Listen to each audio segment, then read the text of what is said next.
මගේ පුතේ මම උඹට එක කතාවක් කියන්න. උඹ ඒ කාලේ පොඩි එකා. උඹ තාත්තයි කියලා හිතාගෙන ඉන්න තාත්තා වැහුණානේ පුතේ අපේ රංගිතනට. මම ගුරුකම් කොල්ල එළුවේ තනියම. ඕ ඒ මොකුත් ඕනේ නෑ.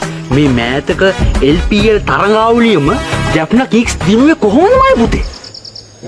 උන් 11 දිනාටම යක්කු 11 දෙනෙක් බන්දැවුවා මම.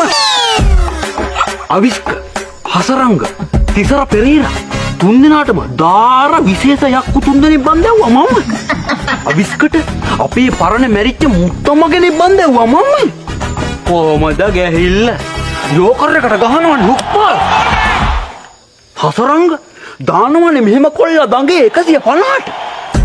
අන්න පුතේ පන්දු ඇවිලිසා ගැහිල්. ඒ මොකද? මම යක්කු 11 දෙනෙක් බන්දවුවා නිසා. ඒ මම නිසා. පිස්සුවෙන් වගේනේ ගැහුවේ. මේ හැබැයි මම පුතේ මේ ගාල්ලටම කියන්න යන්න ඕනේ. එයාලා ටීටි අර ඉසී යකන් කියන කෙනා විතරයිනේ. හොඳද? මේ ඒ වලින් වැඩක් නැහැ. උඹ ඔය තාත්තයි කියලා හිතාගෙන ඉන්න තාත්තා මගේ පුතේ. ඇත්තටම උඹේ තාත්තා කියලාද හිතේ? පුතේ උඹලගේ අම්මා. බලන්න කියන්න. දැන් බලපන්. උඹේ මගේ මුහුණුවරේ කියන සමානකම්. උඹේ පොඩේ මගේ